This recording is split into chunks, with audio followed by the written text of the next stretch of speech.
So, hi. Na naman explain natin explain ko naman yung sa lab work ko. Which is yung mga is busbar system, GPA to ladder rate converter, and ATM withdrawal validator. So, ayan. Here sa busbar system. Ayan. Hiningin niya lang yung age. Yeah. Ayan yung destination zone. So, ito. Yung first niya. So, ang sabi dito, if yung destination zone is equal to 1, ang bus per system niya is 20. Then, if ang destination 2 naman, if yung destination is equals to 2, ang bus per system, ang fare niya is 30. Then, kapag destination is equals to 3, bus per system is 40. Then, ito else, ginamit natin yung else para ilabas na yung inilot niya is invalid or wala dun sa pinagpipilian. So, ito. Pag natin yung fare ng here, before is equal to 0. So, pick siya. Yun yung pagbabasihan ng i-compute niya. So, here yung first, first condition is before. If ang before is if ang 0 is mataas sa before at ang age na is less than 5, if smaller than 5, ang before niya is 0.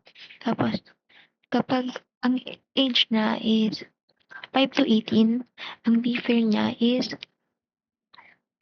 ito times 0.5 natin. Kasi in-apply natin yung if ang 5, if ang age niya is nag-range 5 to 18, ang fare niya 0, ito, 0, ang buffer niya is base natin siya sa destination so napupuntahan niya. Tapos, ito times 0.5 natin. Tapos, ang i-print nun is 50% student discount apply. Then, ang age niya is since kataas, iyan natin dito is yung destination pair niya. Then, ito times natin siya sa 0.7, which is yung 30% senior discount apply. Then, here naman is if wala naman siya sa mga conditions na sinabi, ang ilalabas niya is regular pair. Tapos here is pinakita natin na yung tinawag natin yung pair din yung total niya. Kung magkano ba. So, yan. Then, proceed naman tayo sa GPA to other grade converter. Here is, inas na lang yung GPA natin, which is yung, then, itong conditions niya. Here is, if yung GPA daw,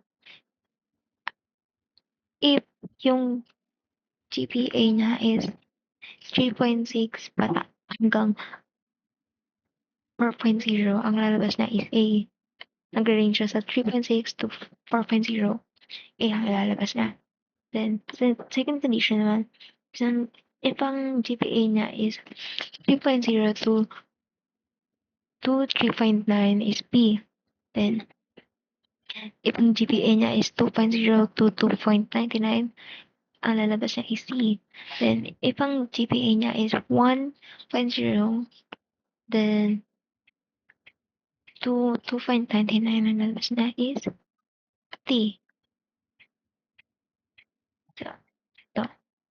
Kapag hindi niya namit yung if 1 ba, ang lalabas niya is field or F.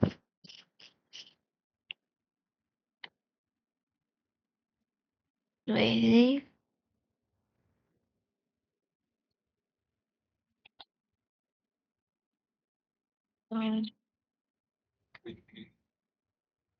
Wait, let's change this. So ito. Let's proceed to ATM withdrawal validator. And this one is hinihingi na lang kung magkano yung withdrawal amount natin. And the first condition is if yung amount is 5 divided sa 100 pero hindi siya equal sa 0, ang ilalabas na is invalid amount. Ito, ang ano niya dapat is pwede dapat siya inalabas na dapat is 100 pataas. Then yung second condition is if ang withdrawal amount is 220k, ibig sabihin is nag-exceed na siya sa limit. Ang maximum withdrawal niya lang is 20k. Then, else is transaction successful kapag hindi niya naman nagawa yung dalawang condition or okay naman na yung transaction. So, let's try it.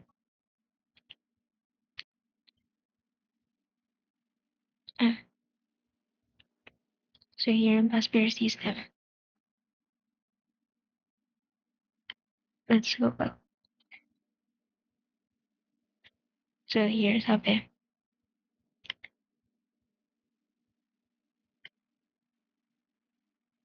dito, if yung age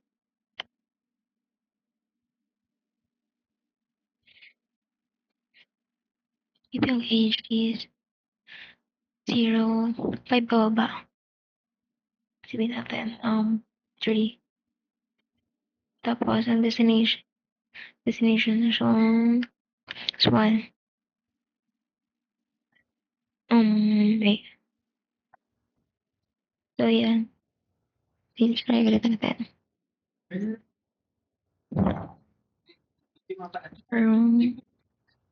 If ang age natin is, sabihin natin is 5. Yung destination zone niya is 3. If nag-range na sa 5 pataas, yun nga sabi, di ba? Is student discount applied 50%. So, yan. Ang ano natin sa ano is right. Since ang destination zone 3 is 40 times 0.5 since 5 years old pa lang siya. Is, ayan, makikita mo 20 ang lumabas. So, that's right. If ang gauge niya is 4, then, ayan. So, there's a measure here. Dapat ang lalabas ng is pair, right? Pero may lalabas pa rin siya na pair. So, another, so, the senior citizen discount. Sabi natin, 76. Ang destination zone niya is 3. Yan. 28 na lang yung pamasahe niya. Destination zone is 40 times 0.07. Yan. Kita mo na 28 yung lumabas. Na pair niya, tama lang. So, pangalawa. Yung GPA letter. Kapag, let's go back to,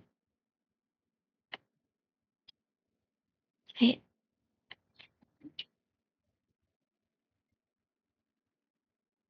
yeah. Ipang GPA, sabi natin, labasin natin yung 3.9. Yan, A. Ulit natin. Sa ibang, palabasin natin yung B. Sabi natin 3.5. Yan, B, lumabas. Tama lang yung condition na meet niya. Sabi natin yung P2.A, ayan si, ba siya? Tablasin natin yung P, 1.2. Ayan. Tapos if, ano naman, sabihin natin, if failed na siya. So, let's try the other, yung number 3 na natin. 18, ATM withdrawal validator. Yan. Multiple lagay natin is 50. Ayan, hindi siya pwede since ang dapat na mag-withdraw na is 100 pataas. Let's try natin na makapag-withdraw. Sabihin natin, sabihin man na natin na nag-exceed siya sa limit niya. Yan. And nag-exceed siya since ang maximum naman withdrawal is 20K. So, what if kapag sabihin natin na, sabihin natin na 1.5. Ayan, transaction successful. So, ayan, I lang mo for Love Tree. Thank you for watching and listening.